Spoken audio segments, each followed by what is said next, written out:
Welcome to episode 45 of New Indian Woman podcast, airing first in early July 2021, and I'm your host Krishna. I would like to start this episode with a small story. Towards the end of 2018, I came across this Facebook notification of a quilt festival happening for the first time in India, in Chennai. It was slotted for Jan 2019. I contacted a friend who is very much interested in quilting, and both of us decided to make a kind of girl trip to Chennai for this. This trip was very memorable in more ways than one. I will share that sometime. We took a room next to the venue, and then over the weekend, we feasted on various kinds of quilts. So we just stayed next door, so we would come in the morning, again go back, again come, and whole 2 days we did that. And there are some things that cannot be explained by writing or even by over audio. This was one such experience. And I saw many women from all over India who had come visiting just to see this exhibition of quilts.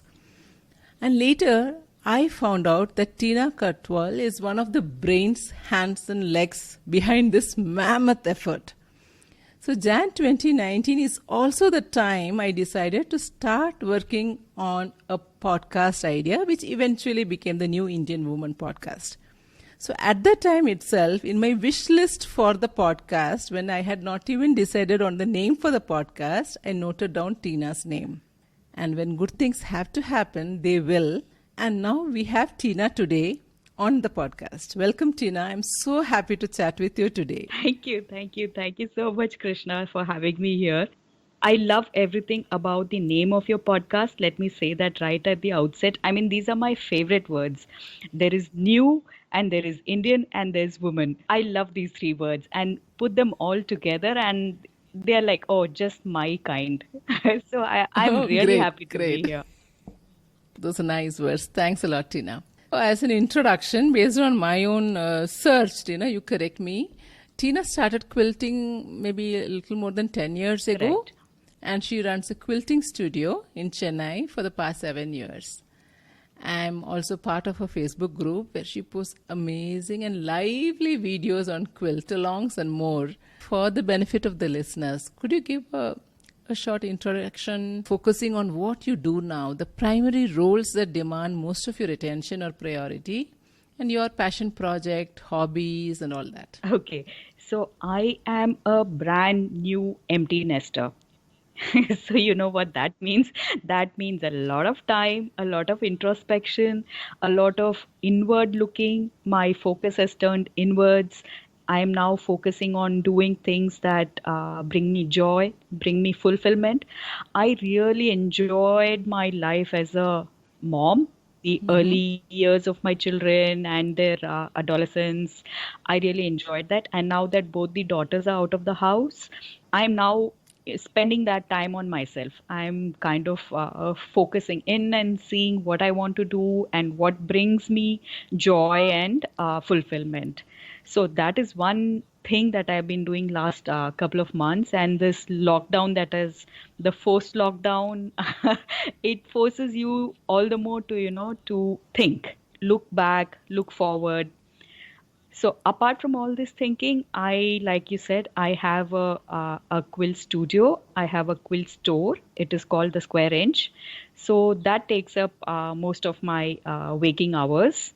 The store, we do a lot of retailing, mainly fabrics, machines, all supplies that you would want for making a quilt. And in these times, we have been kind of forced to enter the online space because you know how the pandemic situation has been the last 1.5 years. So I think we were lucky because we were already entering into the online space and it kind of all fell in place. Otherwise, I shudder to think what would have happened.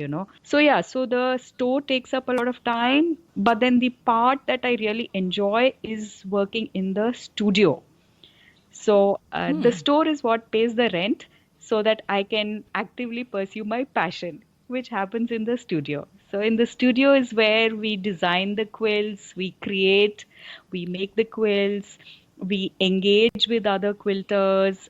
We have a very vibrant quilting community. So that's what I do with my day. It is spent between the studio and the store. It's in the same place, but for me, the studio is where all the creation part of it happens. So that's my happy space. It's wonderful, actually, to have that happy space and have something else to pay the rent for Yes. it. That is Yes. lovely.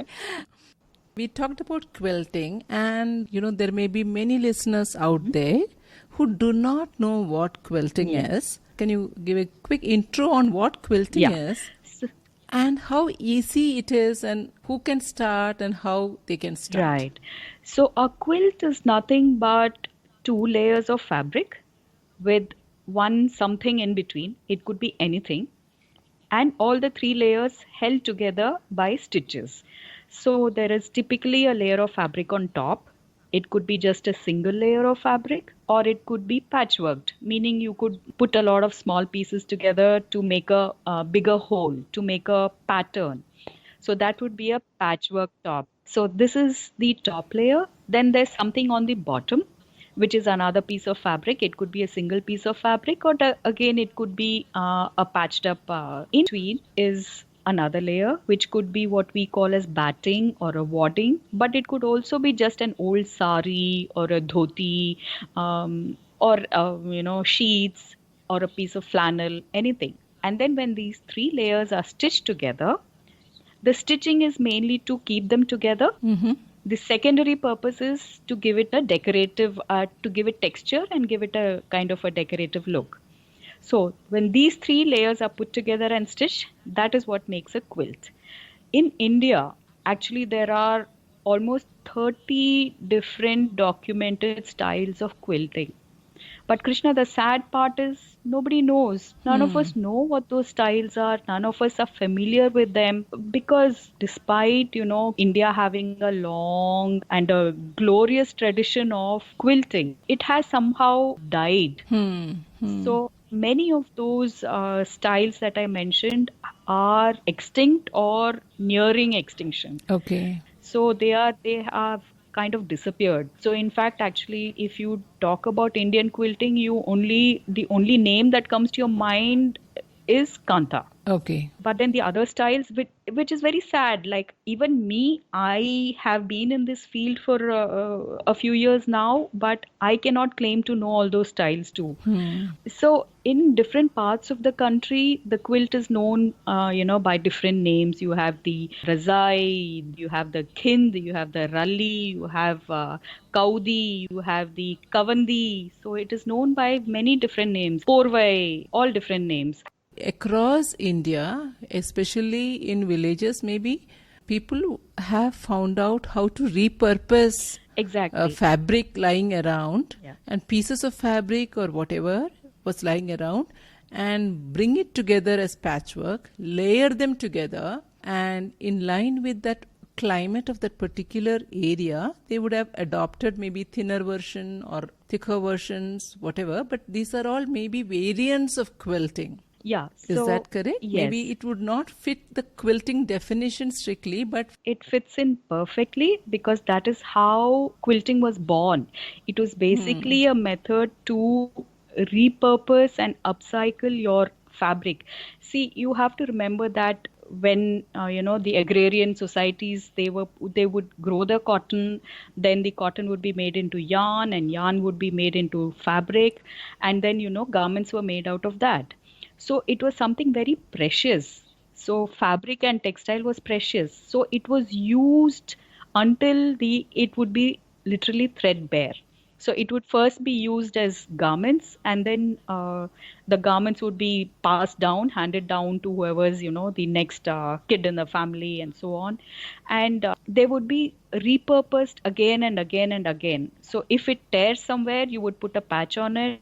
If it doesn't fit anymore, you would cut it out, and then like you said, you would patch them up, you would layer them, and you would make them. The last resting place, let me say, of these textiles were in a quilt. right. So in a quilt, you could put together hundreds of small pieces and still make a one big piece of something that would be useful. It would be, like you said, depending on the temperature and the climate of that place, it would be thinner, it would be thicker, it would be used as a bedding, It would be used as a something to cover you and keep you warm.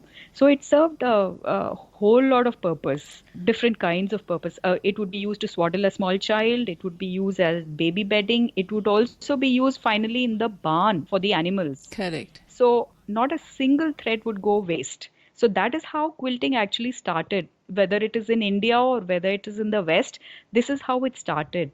And then it evolved. From there, it evolved into a fine craft. Basically, they were the ones who do it are women.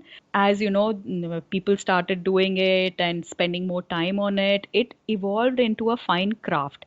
And today, Krishna, if you see, it has gone a step further. So it is no more just a craft. Today, quilting is considered art. Right. So it has broken that barrier and gone, it has elevated itself into fine art.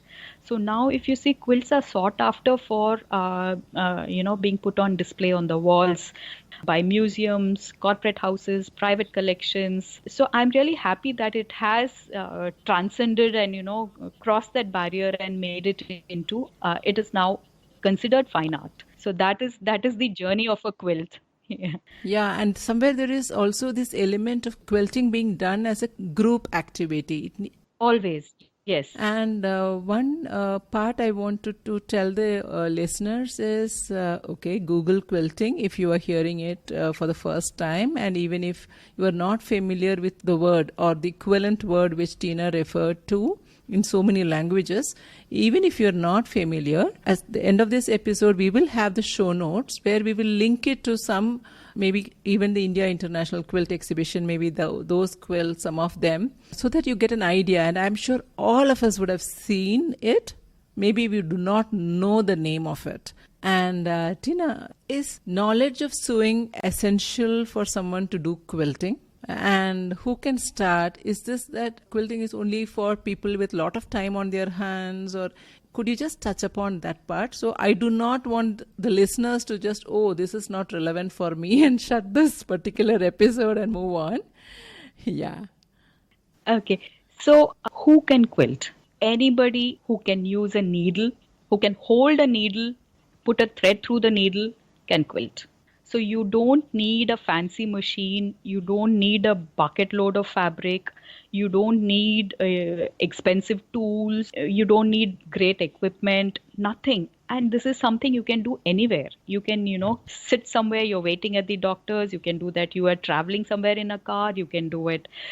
So it's not that you need, a whole load of things to get you started. All you need is one needle, one thread, and some fabric. That's it. Fabric doesn't have to be new. You can repurpose your fabric. You can just use whatever is at home. Just get started. And how do they do that? So, like I said, all that one needs is a needle, thread, and some fabric. Now, there are various different styles and techniques, obviously, but then I would just say just get started. Then you will figure out whether you want to make bed quilts, or whether you just want to make small little things, you want to make quilted bags, whatever. And now with the age of the internet, there is no dearth of learning resources. You can just Google, YouTube. There are enough and more classes and people teaching. There are instructions, tutorials, blogs. So I would suggest, if you want to start off, just go online and look for something for a beginner. Okay. There is a tutorial for every level of quilter. And also this misconception, I think it's a misconception that only if you have a lot of time, then you can start this. Yes. So there are two misconceptions, if you ask me. One is that you need great big fancy machine. Most people tell me, I don't have a quilting machine. You don't need a quilting machine. You just need an ordinary machine, or you can hand sew it. So you don't need lots of equipment. Secondly, you don't need lots of time. It's not that you need a lot of time because Rome was not built in a day. So you are not going to finish up your quilt in a day. All you need is maybe 15 minutes of me time. It is some time where you just sit with yourself, with your thoughts, maybe put on some nice music. It is very, very therapeutic. So that rocking of the needle, if you're doing by hand or if you're doing by machine, also the whir of the machine, it is very, very therapeutic. So it just 10 to 15 minutes a day is enough. And you don't have to do great big things in one day, but you can do little things every day. And in Wonderful. the end, you will see it all adds up. It all adds up. And looking back, you'll be like, oh my God, I did this. So, is that the way you started? Absolutely.